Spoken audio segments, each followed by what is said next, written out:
ದಕ್ಷಿಣ ವಿಧಾನಸಭಾ ಕ್ಷೇತ್ರದ ಉಪಚುನಾವಣೆ ಮುಕ್ತಾಯಗೊಂಡ ಬೆನ್ನಲ್ಲೇ ರಾಜ್ಯ ಕಾಂಗ್ರೆಸ್ ವಲಯದಲ್ಲಿ ಮಹತ್ವದ ರಾಜಕೀಯ ವಿದ್ಯಮಾನಗಳು ನಡೀತಾ ಇದೆ.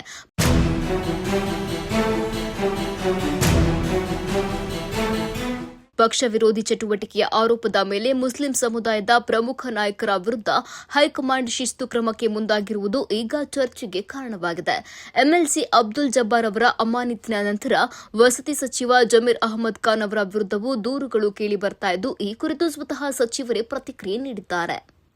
ಮುಖ್ಯಮಂತ್ರಿ ಸಿದ್ದರಾಮಯ್ಯ ಅವರನ್ನ ಭೇಟಿ ಮಾಡಿದ ಜಮೀರ್ ಅಹಮದ್ ಖಾನ್ ದಾವಣಗೆರೆ ಉಪಚುನಾವಣೆ ವೇಳೆ ನಡೆದ ವಿದ್ಯಮಾನಗಳ ಬಗ್ಗೆ ಸುದೀರ್ಘ ಮಾಹಿತಿ ನೀಡಿದ್ದಾರೆ.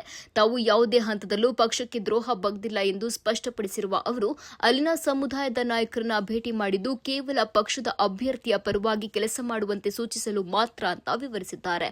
ಅಲ್ಲದೆ ಕೆಲವರು ವೈಯಕ್ತಿಕ ದ್ವೇಷದಿಂದ ಹೈಕಮಾಂಡ್ಗೆ ತಪ್ಪು ಮಾಹಿತಿ ನೀಡುತ್ತಿದ್ದಾರೆ ಎಂದು ಅಸಮಾಧಾನ ವ್ಯಕ್ತಪಡಿಸಿದ್ದಾರೆ. ಆದರೆ ಈ ವಿಚಾರದಲ್ಲಿ ಮಧ್ಯಪ್ರವೇಶಿಸಲು ನಿರಾಕರಿಸಿದ ಮುಖ್ಯಮಂತ್ರಿಗಳು ಹೈಕಮಾಂಡ್ ಸೂಚನೆಯನ್ನ ಪಾಲಿಸುವುದು ಅನಿವಾರ್ಯ ಎಂದು ತಿಳಿಸಿದ್ದಾರೆ. ಉಸ್ತುವಾರಿ ರಣದೀಪ್ ಸಿಂಗ್ ಸುರ್ಜೇವಾಲಾ ಹಾಗೂ ಸಂಘಟನಾ ಕಾರ್ಯದರ್ಶಿ ಕೆಸಿ ವೇಣುಗೋಪಾಲ್ ಅವರನ್ನ ಭೇಟಿ ಮಾಡಿ ವಾಸ್ತವ ಸ್ಥಿತಿಯನ್ನ ಮನವರಿಕೆ ಮಾಡಿಕೊಡುವಂತೆ ಜಮೀರ್ ಅವರಿಗೆ ಸಲಹೆ ನೀಡಿದ್ದಾರೆ. ಈ ಭೇಟಿಯ ನಂತರ ಸುದ್ದಿಗಾರರೊಂದಿಗೆ ಮಾತನಾಡಿದ ಸಚಿವರು ತಮ್ಮ ವಿರುದ್ಧ ಕೇಳಿಬಂದಿರುವ ಆರೋಪಗಳನ್ನು ತೀವ್ರವಾಗಿ ಖಂಡಿಸಿದರು. ವಿಶೇಷವಾಗಿ ತಮ್ಮ ಕೇರಳ ಪ್ರವಾಸದ ಬಗ್ಗೆ ಕೇಳಿಬಂದ ಮೋಜು ಮಸ್ತಿ ಎಂಬ ಪದ ಬಳಕೆಗೆ ಅವರು ಆಕ್ಷೇಪ ವ್ಯಕ್ತಪಡಿಸಿದ್ದಾರೆ.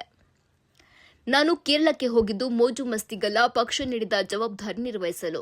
ಅಲ್ಲಿನ ಕಾಂಗ್ರೆಸ್ ಅಭ್ಯರ್ಥಿಗಳ ಪರವಾಗಿ ದಿನಕ್ಕೆ ಸುಮಾರು 400 ಕಿಲೋಮೀಟರ್ ಪ್ರವಾಸ ಮಾಡಿ ಹಗಲು ರಾತ್ರಿ ಪ್ರಚಾರ ಮಾಡಿದ್ದಾನೆ. ಮೊಬೈಲ್ ಸ್ವಿಚ್ ಆಫ್ ಮಾಡಿದ್ದನ್ನೇ ತಪ್ಪಾಗಿ ಅರ್ಥೈಸಲಾಗುತ್ತಿದೆ ಎಂದು ಅವರು ಸ್ಪಷ್ಟಪಡಿಸಿದರು.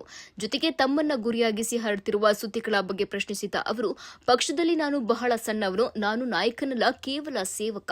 ನಮ್ಮನ್ನ ಟಾರ್ಗೆಟ್ ಮಾಡಲು ನಾಯಕರಿಗೆ ಕಾರಣಗಳಿಲ್ಲ ಎಂದಿದ್ದಾರೆ. ಹಿರಿಯ ನಾಯಕರಾದ ನಜೀರ್ ಅಹಮದ್ ಅವರನ್ನ ಹುದ್ದೆಯಿಂದ ಬಿಡುಗಡೆ ಮಾಡಿರುವುದು ತಮಗೂ ಬೇಸರ ತಂದಿದೆ ಎಂದ ಜಮೀರ್ ಅಹಮದ್ ನಾಳೆ ಉಪಮುಖ್ಯಮಂತ್ರಿ ಡಿಕೆ ಶಿವಕುಮಾರ್ ಅವರನ್ನ ಭೇಟಿ ಮಾಡಿ ಚರ್ಚಿಸುವುದಾಗಿ ತಿಳಿಸಿದ್ದಾರೆ. ಸದ್ಯಕ್ಕೆ ಕಾಂಗ್ರೆಸ್ನ ಈ ಆಂತರಿಕ ಬಿಕ್ಕಟ್ಟು ಯಾವ ತಿರುವು ಪಡೆಯಲಿದೆ ಎಂಬುದು ಕುತೂಹಲ ಮೂಡಿಸಿದೆ.